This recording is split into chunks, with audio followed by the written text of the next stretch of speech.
effect on children, and the effects often persist from one generation to the next.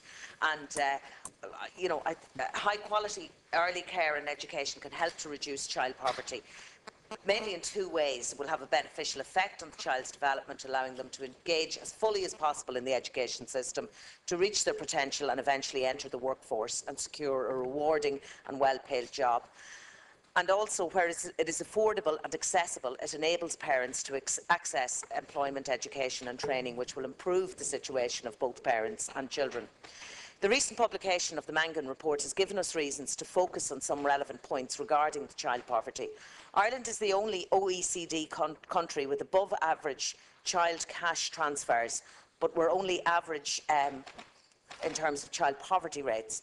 On the other hand, Denmark, Iceland, France and Spain spend twice as much on their services, including early care and education, as on income supports, and their child poverty rates are between 1/3 and 2/3 of the OECD average.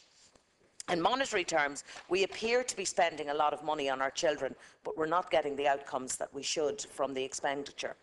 Childcare in Ireland remains a huge cost for families. In fact, we're second only to Switzerland among OECD countries for childcare costs, with a recent survey conducted by Barnardo's, as has been referred to, the National Women's Council of Ireland, Open and Strong, Start Strong, showing that these costs are having a serious effect both on household budgets and on the ability of parents to take up employment. The provision of the free preschool year for all the children has been a great development, with 60,000 children availing of the scheme. I know that the Minister has stated that she will be working towards the provision of a second free preschool year for all children, and I think that these recently published statistics on both child poverty and childcare costs really emphasise the need for this second year. I must just say, just to deviate a little bit, my first experience with early intervention, and the first time that I ever heard it, was when my son was born 15 years ago. And when he was 3, without being told that there was anything, we were told, you need to go to a parenting course, you need to go to an early intervention course.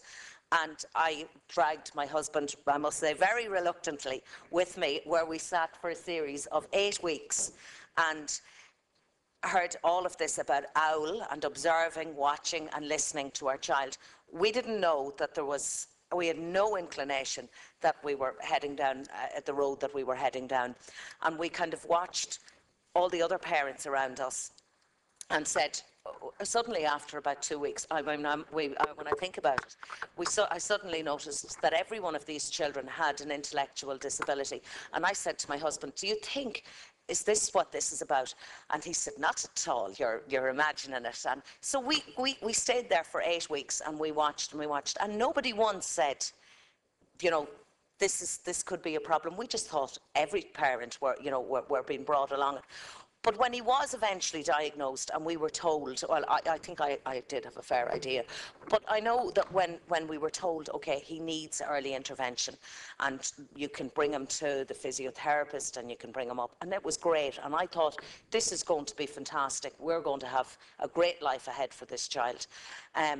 And we brought him, and he got speech therapy, I'll say, for 6 months until he was 4. And when he was 4, we had him again. We had to do it privately, a psychological assessment, because if we were waiting, we were going to be waiting and waiting and waiting. And again, as has been referred to, in the area of disability, I must say it is a huge problem, the early intervention. When he started, we went to a different health service.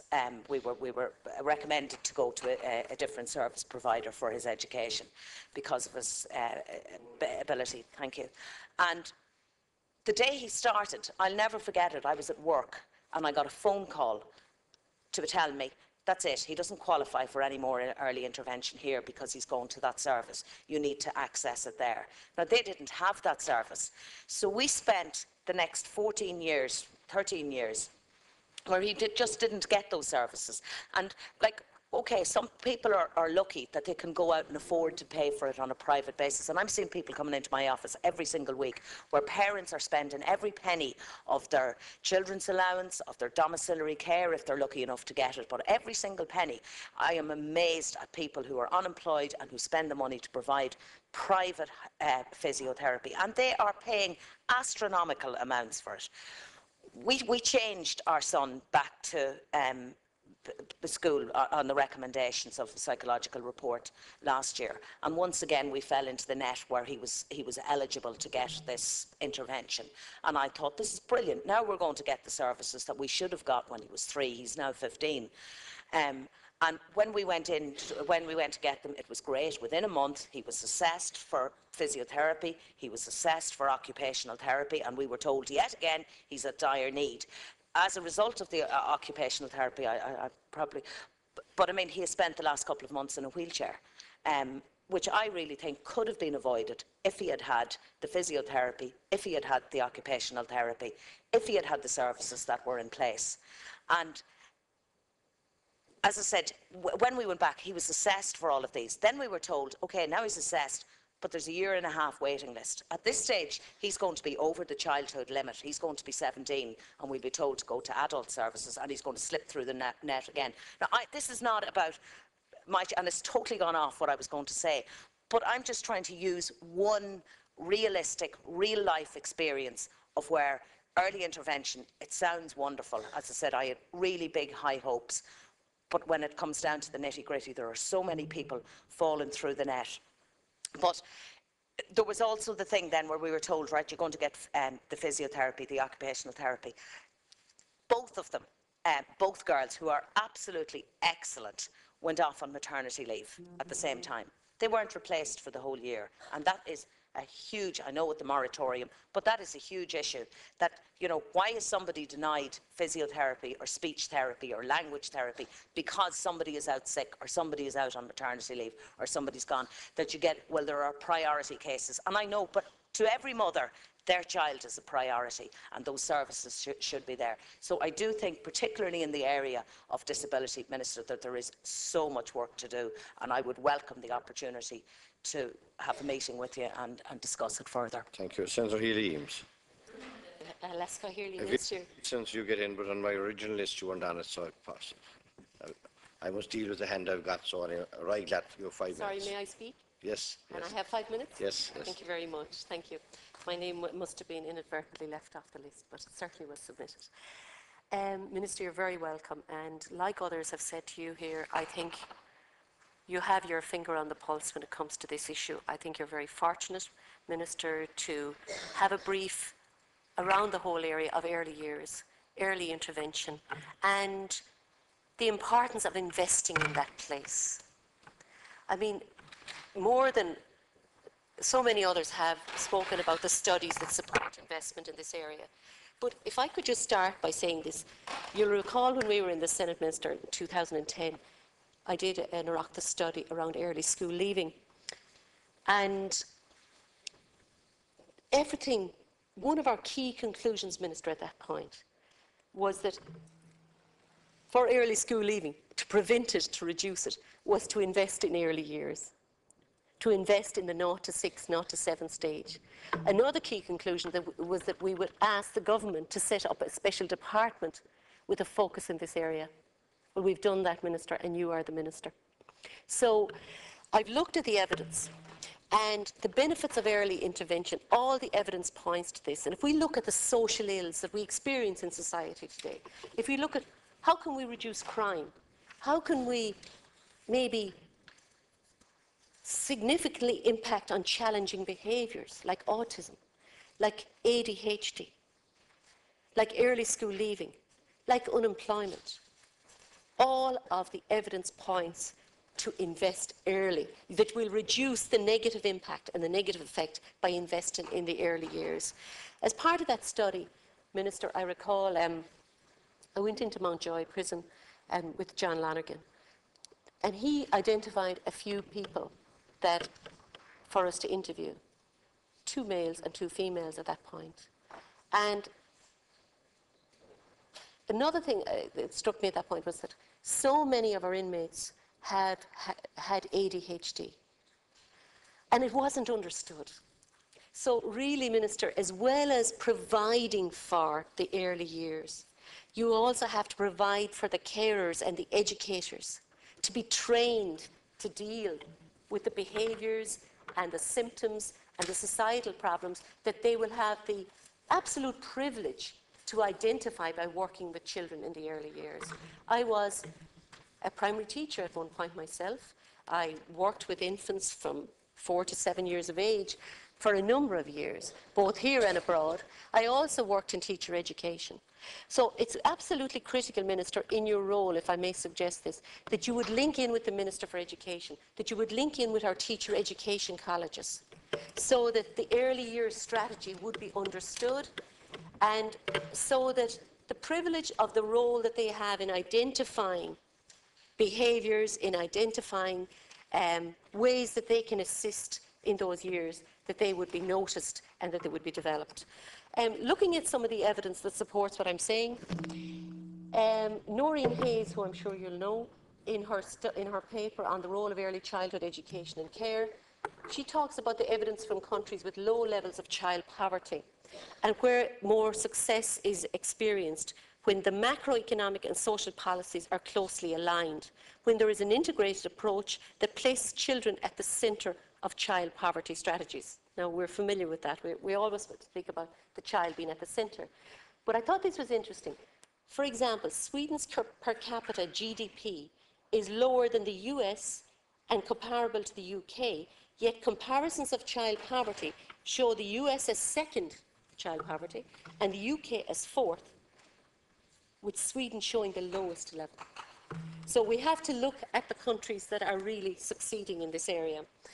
Now, her paper recommends, and I actually like this myself, a move away, even though I do believe in targeting, but it also recommends a move away from targeted measures towards a universal early childhood education and care policy, such as the early childhood year. And subsidize, of course, we do know subsidising early childhood services will also make them more accessible and affordable for poorer families.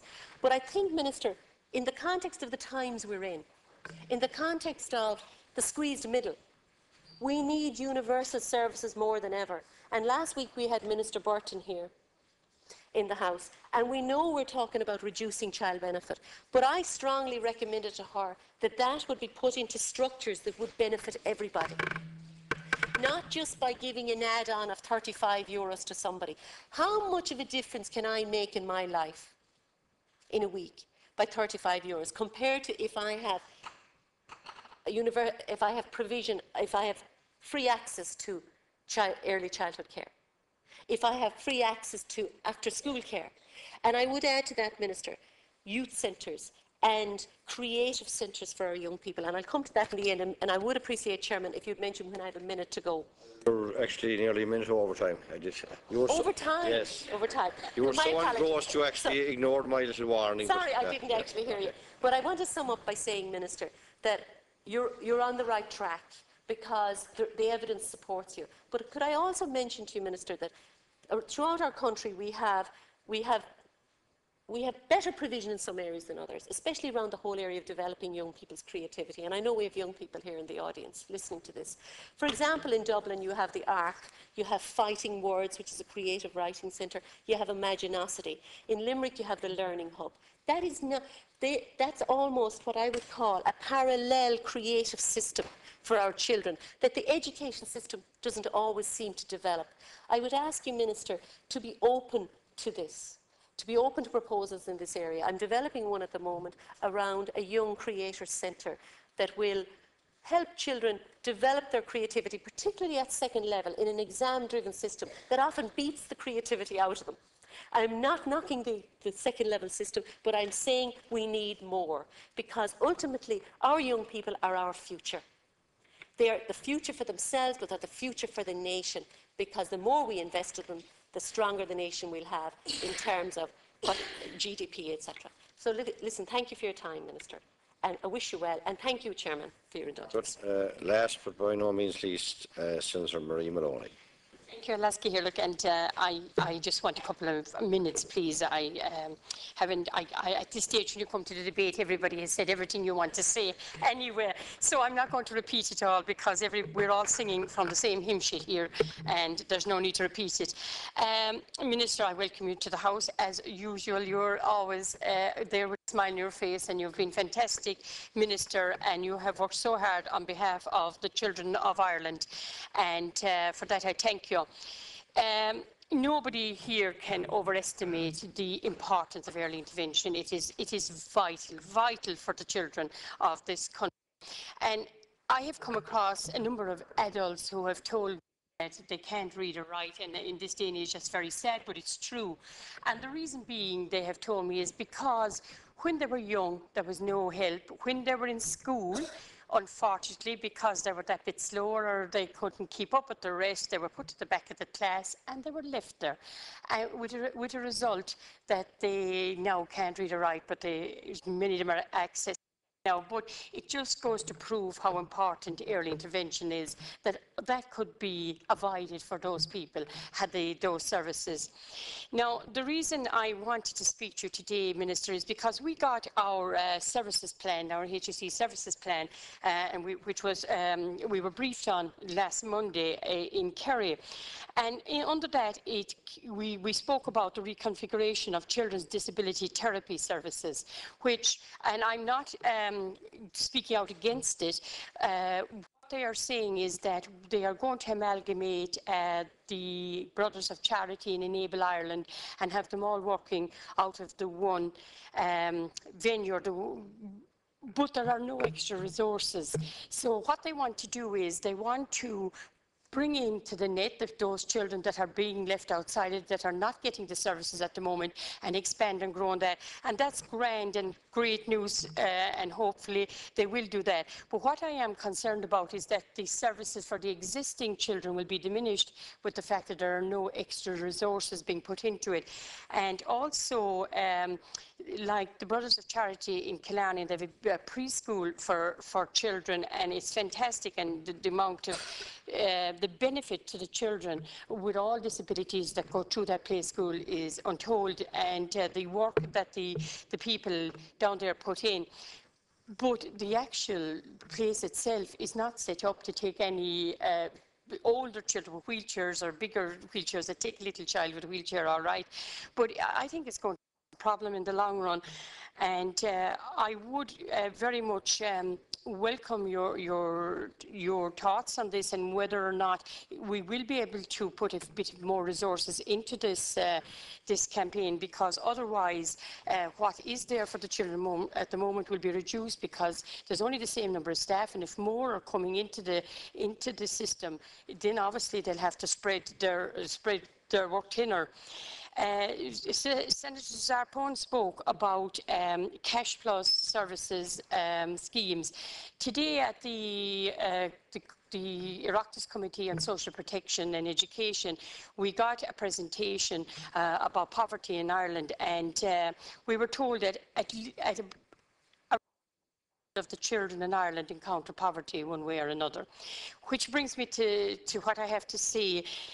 That, for example, I spoke about this yesterday morning in the order of business, the mobility allowance that is to be abolished in 4 months' time, and I know we're looking at putting in other schemes in its place, but you can't underestimate the monetary payment to these people, because they can provide their own transport to transport their children in wheelchairs, etc., to the early intervention services and to speech and language therapy and to whatever services they need.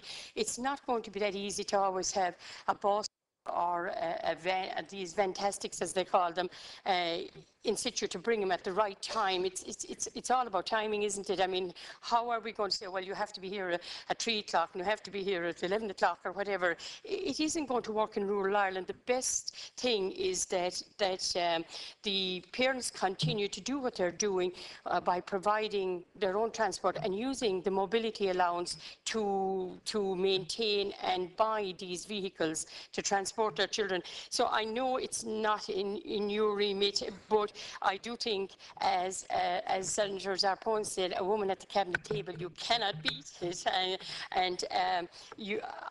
Well, that's not true. I shouldn't say that. I suppose that's been sexist, but same time, I know how women react to children with disabilities, and I would hope that you would put a good case forward to maintain a monetary payment for those people who are providing transport for children, in particular with a disability, to enable them to continue availing of the services. Thank you, Minister. Margaret and Tara to respond. Thank you very much, Cathaoirleach. Could I thank Senators? Just to be aware, we must be out of here by 5. So yes, of course. Just to thank Senators for their statements in relation to early intervention today. I think I've certainly heard a very wide range of responses in relation to the future of early intervention, and I think there is a widely shared view of how critically important it is and a need for a new emphasis on it. However, as we were reminded, I suppose particularly by you, Senator Barrett, but indeed others, clearly all of this discussion is taking place in an economic context that is very difficult. But I think there was a shared focus, really, from quite a number of speakers about the importance of effective intervention. And I think that was the point that you were making in your contribution. It is about effective interventions, and I think we certainly have moved to a place where money was being thrown at things in a variety of ways without evaluation, to a place where we really do have to examine what is the most effective intervention. And already from the studies in Dublin, it's very clear that some interventions don't work as well as others, and we really have to make sure that we move more towards a research-based emphasis and on intervention. But I don't think you can measure everything, and I suppose Senator Layden made that point about the value of a happy childhood and being loved, and clearly that's something that doesn't come down by any means to any sort of strict measurement. It's a quality of love and affection that children need, and that is obviously the basic that all children need. It's the basics. But to say that we do need to invest more in early intervention, I think the evidence is fairly overwhelming that if we don't, the costs in terms of poor prognosis for the children who don't get the early intervention are going to be very, very high. Quite a number of senators mentioned the issue of disability, and it's Minister Kathleen Lynch is dealing with the disability as such, but of course my department has a role to play. And I do want to say that we are working very closely with Health, with the HSE, with the Department of Education and the NCSE to improve the provision of supports throughout the continuum of a child's life, and to ensure that the transitions do work better for children with disability. Because I think it was Senator Moran who pointed out about the transitions, and I mean, it really is appalling what is happening to some children when they move services, that the provision then of the direct supports, you almost have to start at the end of the queue again. And it really, I mean, we need much more integration than that, and it should not be happening. And it's disturbing to hear the stories I've heard today about the early years in relation to disability. I mean, it really does highlight how much we need to do in this area if we are to ensure that the services are provided early as needed, and not always just on the basis of diagnosis. I mean, what we want to see is the services being provided throughout the early years. And I know Senator Riley mentioned the position in Cavan and the waiting lists. I mean, 25 months for a child with autism or a child who's on the autism spectrum is obviously totally damaging to that child. And we really, if you want to send me details of those cases, I can certainly take it up with Minister Lynch and see precisely what is happening. But quite a number of senators mentioned their concerns about the disability services, including Senator Maloney as well. So that is a particular piece, and there is room for more cross-departmental work. And just to reassure you that that is being examined, and there is detailed interdepartmental work going on to try and improve the situation. No question of that, but it is very urgent. Other points that were made, Senator Van Turnhout, you asked about this question of grants to NGOs. The reality is that the situation won't change for those NGOs. There's approximately 100 million in the budget that's given to NGOs. But I think what you will see with the establishment of the new Child and Family Agency, you will see a greater coordination between the work of organisations we are funding and the priorities of the agency and of the government. And I think that's needed. Yeah, and I think we need more integration and more coordination. And I've had several experiences in the last 2 years of seeing a whole variety of services in a particular town who may not even be speaking to one another or aware of their existence. And there is a need for coordination. And we saw that in the child death report, where we had 14 agencies going into one family.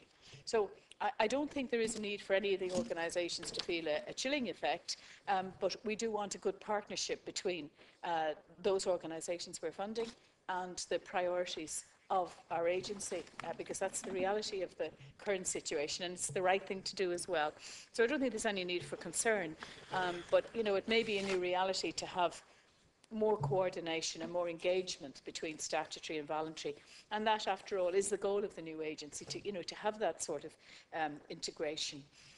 Senator Hayden spoke particularly about parenting and the past state failures, and that we do need more engagement with parents. And I think that's a very important point in relation to early intervention that's emerging increasingly from the studies, that if we do need, it's not just about taking children for a number of hours, you know, a day or a week. It is about working with the family and working with the parents. And I think there is scope for further work with parents than we have at present. Even in the course of our universal preschool year, it would be good to see more parental engagement. But that, of course, means resources and time from the staff and training. And it is happening, but it's not as universal as I would like to see it. But certainly many of our centres are working very well with parenting, and indeed there's a huge number of parenting courses going on around the country. You also mentioned the cutbacks and in relation to youth funding, and certainly want to try and preserve frontline services, and there was some misunderstanding about the amounts that are involved, and I am in discussions with the youth organisations at the moment in relation to that with the CDYSB. Other points that were made was about trying to keep the focus on the front line, which I totally agree with. And back to you, Senator Barrett, you talked about this, a number of senators touched on this theme of, you know, whether we should have a focus on direct cash payments or money, or as a number of senators said, both. Early investment or cash payments. And we do need to have this discussion, I think, at present. Ideally, obviously, one does both, but a number of senators mentioned the statistics in relation to child poverty, and they are about 9.5%. They'll be publishing some research on that tomorrow. 9.5% in terms of absolute poverty, and the risk is 18.9 in terms of, the first one is absolute poverty, and the second one, about 18.9, is consistent poverty. So, of course, from a government point of view, the best way to help these families is to create jobs, because the best way out of poverty is if you have access to work and employment, and that's why we have to keep the focus on creating jobs. But certainly the role of early childhood and the kind of investment we're talking about here today, the international evidence is that that certainly is a great support to the families who are most at risk. Senator Coughlin spoke about the need to work with the preschool in relation to physical activity, and I think it's a very good point. If we have children in these services for a year or two, we really do need to be thinking about the quality of the experiences that they have at every level, emotionally and physically, and look at the kind of interventions that we're making. Senator Spoon, you asked about the evidence base, and increasingly using the more sophisticated evidence base that's coming, for example, from Washington. And I did mention that research work there. And I do believe that that is the direction we should move in, and I think it's going to be the most convincing. It's the best way to convince all of government if we have that kind of research. So I'm a big fan of that, and I think we need to integrate it into our budgetary strategy much more. And that's why I think this debate is really important today, because we do need a much greater public awareness and policy awareness about the kind of research that is emerging, that actually saves governments money. And it's very clear that if we work effectively with young children, particularly those most at risk, they will not go down the path of getting into trouble with addictions and school dropout, as Senator Healy said. So it is very convincing, but again, at a time of huge economic challenge, it is obviously a real difficulty to have the resources in place that would make a difference to such children. But I think the cost, if we don't, is going to be enormous, and it's going to be much more. And as Senator Keane said, there are savings actually to be made if we approach this in the right way. And I think that is the message from today. So just to conclude, Cathaoirleach, can say that I welcome the debate here. I think we need to continue this debate, particularly when we have the discussions in relation to budget later in the year. We really do need to see, and it is obviously going to have to be on an incremental basis, how we move towards the kind of services that we need, how we get the funding for them. It does need to be very rigorously evaluated, but I think it is possible for us to identify in the very near years, immediately, the kind of quality issues that we need to be improving on in terms of provision of early years. I think with relatively little input and financial input, we could make quite a difference to the outcomes for the vulnerable children in our society. And we equally have that debate about universal versus selective. I was very pleased to be able to maintain the universal aspect, as Senator Layton said, of the preschool year, and the ideal situation would be to have a second year there are staff training issues in relation to that. There are quality issues which the early years are examining. And just to say as well, Senator Savone, you asked me about when the early years report, whether they would be able to suggest a model of the services, integrating and working well together. I think the best place where that will be done will be through the Child and Family Support Agency. And they will be examining the kind of linkages that we'll need between the early years sector and the services that will be under the agency, in the same way that we need to integrate the youth services as well. I think we need a much more sort of seamless integration of all of these services than we've had. We have had a lot of fragmentation. And I think the parents and the early years services can be helped by working with the Child and Family Agency as well. So I'm sure they'll address that issue when they finalise the report around June or July. Thank you, Minister. We now move on to item number 3, the Shannon Electoral Reform Bill 2013, order for second stage. Since the Crown, I'll wait till whatever minister's dealing with it comes in, so if you can.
If it has, I'm blissfully unaware, and I'm sitting here in anticipation.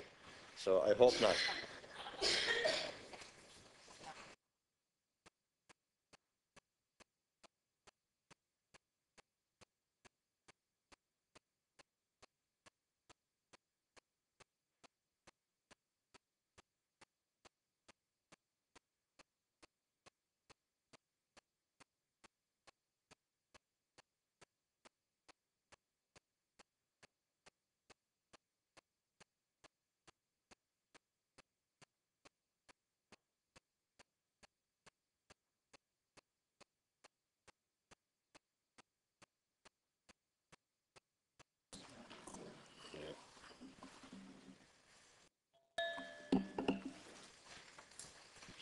I would like to welcome Minister Phil Hogan to the House, and I would ask Senator John Crown when it is proposed to take second stage. No. Okay. Is that agreed? The question is that the bill be now read a second time. I now call on Senator John Crown to speak on his bill, and you have 10 minutes starting now, Senator. Minister, colleagues, let me state at the outset, I am not advancing this bill because I wish to preserve the Seanad we have in the face of extinction by referendum, but rather because I wish to offer something better, something we never had, a truly democratic chamber, a chamber which would draw the citizens of our republic closer to the heart of the parliamentary process. Others have argued that the current upper house should be retained and reformed because it performs a critical role in our democracy, a counterweight, as it were, to the otherwise unrestrained excesses of government power. Senators, I must respectfully disagree. The Seanad, as currently constituted, does nothing of the sort. This Seanad, despite the sincerity and diligence of most of its members, has been sadly largely ineffectual. This lack of impact is a near inevitable consequence of the way that it is elected. Senators and others have asked why I am doing this at this time. The answer is simple. I ran for public office on the promise of campaigning to reform or for the abolition of this House, which I described then, and I feel now, is an affront to democracy. The Taoiseach has, entirely correctly, in line with his pre-election promise, and with my support, indicated his intention to put the future of the Seanad to the people in a referendum. However, the choice which will be offered to our citizenry is, I believe, too limited, namely the status quo, keeping our undemocratic, dysfunctional upper chamber, or abolishing it completely. Most citizens I speak to would like a third choice, a reform choice. If you allow this bill to pass through second stage this evening, there will be a viable alternative which can be amended at committee stage to present at the time of the referendum. We will be giving the people a choice. While the democratic deficit at the heart of our Senate was my principal motive in campaigning for change, other compelling reasons for reform have become clearer to me in the 2 years since I was honoured with election. In short, not only is our Seanad as currently constituted undemocratic, it is ineffective. What are the problems? In the first instance, it is clear to me that our Parliament collectively consistently fails its duty to hold the executive branch of our government to account. Our recent economic meltdown provides... Could I get some water, please? Thank you. I'm not used to public speaking. Our recent economic meltdown provides the best example of the consequences of this political failure. Colleagues, it has long been my position that the principal responsibility for the collapse lies not on the shoulders of the bankers or real estate developers, whose actions, while generally irresponsible and sometimes unethical, were, however, rational exercises of financial self-interest. No, colleagues, the principal failure was a failure of government. Elected parliamentarians and ministers and the professional regulators who were appointed by them and who answered to them failed to exercise their responsibility to rein in the excesses of these sectors. This was sometimes due to unhealthily close connections with politicians and the banking and building sectors, but was more often less sinister in its nature and was due to either lack of economic expertise or, in the case of even some of the more financially literate members of Parliament, due to the silencing effect of the lash of the party whip. This failure is not some theoretical abstraction, but has real and tragic consequences.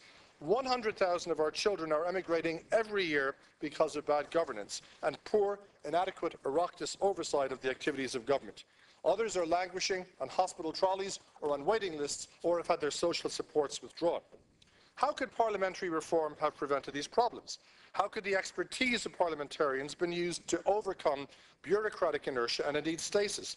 Well, colleagues, if good, innovative, well thought out legislation, such as the Professional Indemnification Bill which Senator Colin Burke proposed in this House to address an important but in scope limited problem, cannot even traverse the whip system because civil servants didn't approve of it, how can parliamentary oversights of the actions of ministers and officials in the macroeconomic sphere ever succeed? And so to the bill itself. This is primarily a pragmatic attempt to democratise the Seanad within the constraints of Bunreacht na hÉireann. While I firmly believe that our constitution itself needs far-reaching change, insofar as it pertains to both houses and to the way we appoint ministers to government, we in this House are not able to effect such change. To believe otherwise is fantasy. We must work within the constitution we have. And that means that certain things are constitutionally non-negotiable. In the first instance, the Taoiseach retains his right of nomination to 11 members. We cannot touch this without amending the constitution. A little undemocratic, but it is not entirely unprecedented internationally. We've recently seen the Italian election. The Italians give bonus seats to the most successful party. This can combat gridlock and, as we have abundantly seen in the current Seanad, allows for other non-political expertise to be introduced into the corridors of Parliament. In the second instance, the panels, including the university panels, cannot be abolished. And finally, the vote must be postal. This bill addresses the democratic deficit definitively. We propose that every elector who in Seanad elections will be defined as all citizens of our Republic, and also those who are legally resident within the jurisdiction of the Republic, residents who are already allowed to vote in local elections, will have the opportunity to vote in one panel and in one panel only. When they present themselves at the polling station at the day of a general election, they will be given a Dáil ballot paper, but also one Seanad electoral panel ballot paper of their choice. The old university panels posed a bit of a challenge to us in framing this legislation. The elitist limitation of voting rights to graduates generally, but even more so to graduates of only two universities, Trinity College and the National University of Ireland, has been a frequent and appropriate source of criticism of the current Seanad.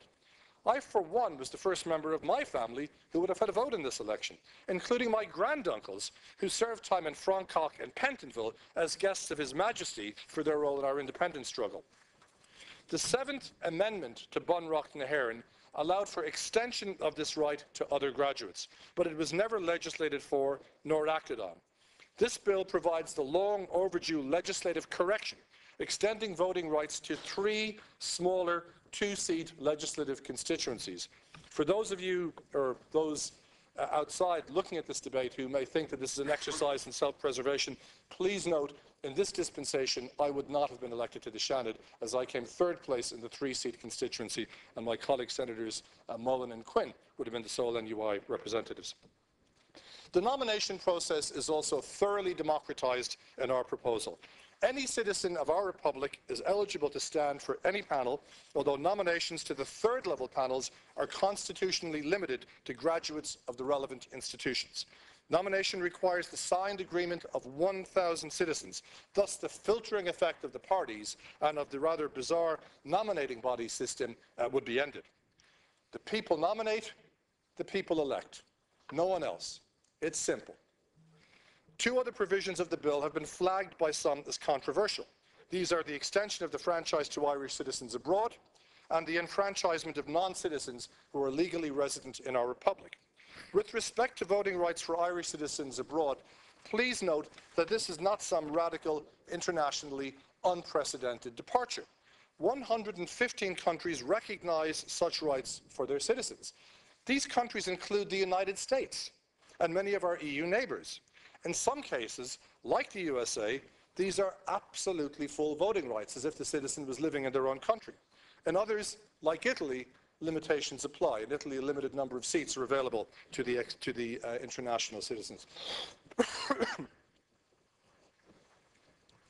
Remember, in this proposal, we are joining the ranks of the limited, so it's not that radical. We are only extending voting rights to Seanad elections, not to Dáil or to presidential elections.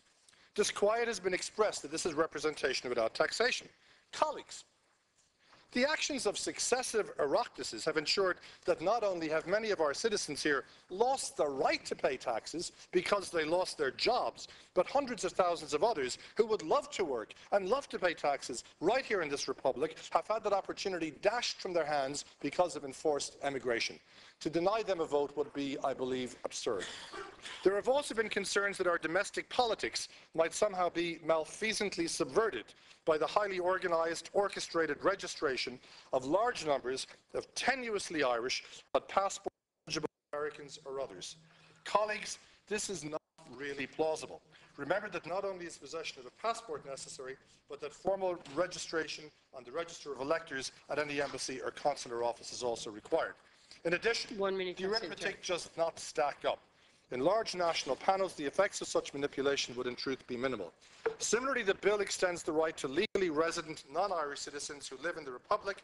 Not as controversial as has been portrayed, these residents and contributors to our society are already registered and recognised as electors in local elections. And as such, they already contribute indirectly to the election of 43 of our senators who are elected by the local representatives they can vote for. And so, colleagues, why should you vote for this bill this evening? The principal reason is that there has been widespread and long-held near unanimity that the Shannon status quo is not acceptable, principally due to the democratic deficit which lies at the core of an institution that was deliberately crafted by its creators to minimise the input of the ordinary citizen. Thus, it is not only functionally undemocratic, but it was at its core philosophically undemocratic. Nothing, friends, could illustrate this dysfunction better than the discordance between the overwhelming support that I have received on a personal level from most of you in the last several days concerning this bill and the real possibility that you may be constrained from voting for something you actually believe would benefit our country. So before I finish, I would just like to thank many people have asked me over the last several days who was the brains behind the drafting of this legislation. Shane Keneally deserves the bulk of the credit. He's worked tirelessly on this for the last few weeks and months, assisted also by a young law student, Aoife Casey, who is also here with us this evening. And we've also had general research support from Aoife O'Toole and also from Evelyn Mullarney, a various coalition of people who are mostly non-paid interns or my assistants. I'd like to thank them. I'd like to thank you, Minister, for your attention, and I look forward to your acceptance of this democracy-enhancing bill. Thank you, Senator Crown. Senator Norris, you have 6 minutes. Thank you very much. I'd like to first of all commend my colleague, Professor John Crown, for producing this bill, which is indeed very professionally produced, and I suspected the existence of fine legal minds behind it when I read it. I'd like to say that I'm glad he clarified that, because when he said we in framing the bill, I was afraid that people might have thought that I was involved in it, although I would have taken great pride in so doing. It might have been slightly different. And I think it's very important that we take this as a first step, and we use this to move on. Last week, I indicated to the Minister that it was quite possible to have a Senate bill which could then be amended, and it was dog in the manger by the government to remove it and say that they had something better themselves when the differences were so marginal. Now, the differences are obviously not marginal with this government or indeed with this minister, whose views are fairly widely known in the matter, because there is a huge amount of prejudice in it. The matter has been prejudged by government, and in an act of quite extraordinary political cynicism, and for no other reason, the Taoiseach of this country has decided to offer up as a blood sacrifice this second chamber of the Oireachtas for the follies and mistakes of the other house. And I'd remind the Minister that we had nothing to do with the parlous situation in which this country was dragged by Dáil Éireann, despite the warnings from myself and many other people in this chamber that the country was going down the road to ruin. And it is cynical, and it's hypocritical, Minister, and it's an indication of the standard of morals that your government have, that you would purport this as a reform to abolish Shannon Éireann. And you know perfectly well, Minister, because you're around this place a long time, that there's been report after report after report And I have spent 25 years since I was elected trying to get this House reformed, because good though it is, it could be better. And it was corrupted deliberately and specifically by your party, by the Labour Party, and by Fianna Fáil in their own small-minded interests. And I well remember the days, Minister, when your party and the rest of them used to stand over the senators and tell them what names to mark. So don't talk to me about the corruption. The corruption or the removal from reality of Shannon Aaron, because your fingerprints, and I don't mean you personally, Minister, but the fingerprints of every government are all over it. Time after time after time, I have sat on committees to reform the Senate. All party groups have signed up to them, and time after time after time, including this very session of Shannon Aaron, I have tabled as the first item under my name the passage of those very proposals for reform that you all agreed. How much hypocrisy are the Irish people expected to take? And I want to know this. I want an assurance that there will be fairness and truth in the referendum and the referendum commission, because you have a bad record on that one too. And I don't want to hear any lies or any false statements, and perhaps leading members of the government are almost as innumerate as I am, but that doesn't excuse the untruths they told about the cost of this House. Now, I would commend Senator Crown, because he has given a root and branch reform. Yes, I think it's splendid that we involve people outside this country, our own emigrants, left out from this country by the political circumstance. Yes, well done. That's something that needs to be done. Yes, people should be able to vote abroad. And yes, I accept that the rationalisation of the university seats is long overdue, but they're kept. And I think that's important, and I would defend them to the death, because I'm fed up and tired of listening. And another bleary-eyed academic in today's newspaper says that it impugns the democracy, that we're the least democratic. We're the most democratic, because I have 65,000 electors. I think Dr. Crown has 120,000. It's a bit better than the 227 that voted in the last by-election on the panel system. But I'm not impugning any of the people here. In fact, I think the Taoiseach Enda Kenny owes an apology to the marvellous people, the wonderful, the most stellar group of Taoiseach's nominees that has ever graced this House. And then to deride this House as corrupt and rubbish in that way, what an insult to you, members, all of whom have performed brilliantly, and you're the best that I've ever come across in this entire House. And what an insult was paid to you for this. Now, I believe we need an efficient Senate, and I believe we need no hypocrisy. No, Senator. 1 minute. Right. And I'll say this. We should not be ashamed of the remuneration we get. And I do not for 1 minute accept one aspect of this, and this is why I think it should be left to be trimmed and amended and so on. 24,000. And the person who writes the Irish Times says 10,000, less than half the minimum wage.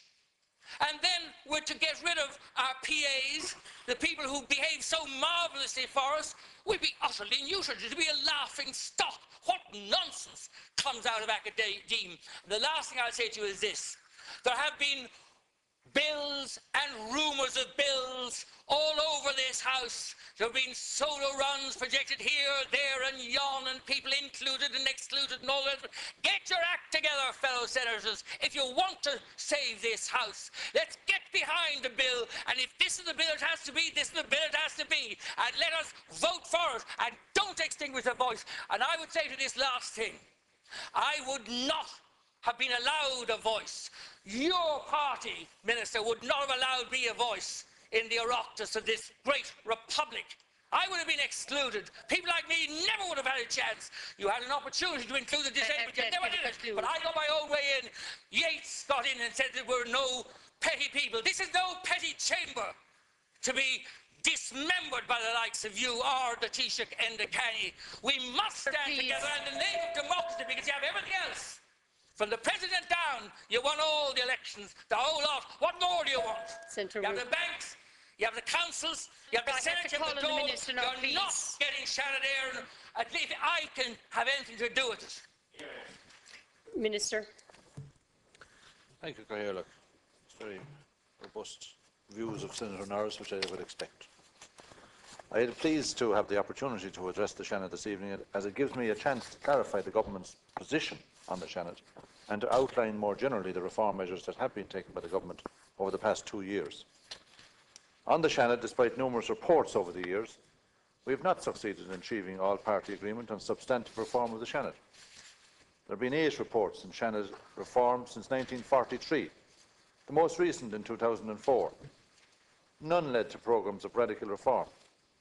It is fair to say, therefore, that the political system to date has not embraced wholesale change of this House.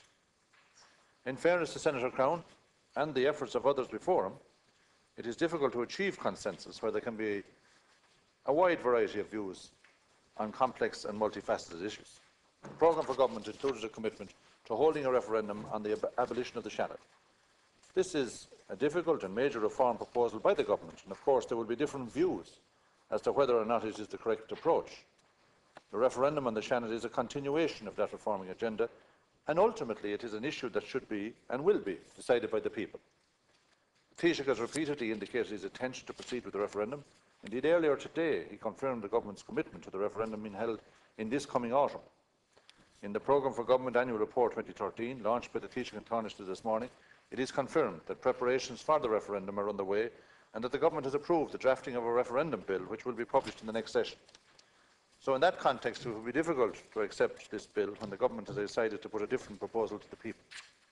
Against that background, I do not propose to conduct a forensic analysis of Senator Crown's bill here this evening, but I do commend him for putting forward some very interesting proposals on reforming this House and extending its franchise. The government has committed to a radical overhaul of the way Irish politics and government work. The programme for government outlined an ambitious programme for political reform. The record of the progress that has been made to date is there for everyone to see, and in the programme that we have published today, and which I referred to earlier, which has been published by the Taoiseach and Taoiseach. Already we have introduced and implemented new political funding legislation, which includes an effective ban on corporate political donations. We provided for a reduction in the number of members of the Dáil. At the next general election, political parties will have to select at least 30% women and 30% men candidates, or face losing half their state funding. 7 years in the general election, where this provision first applies, this will rise to 40%.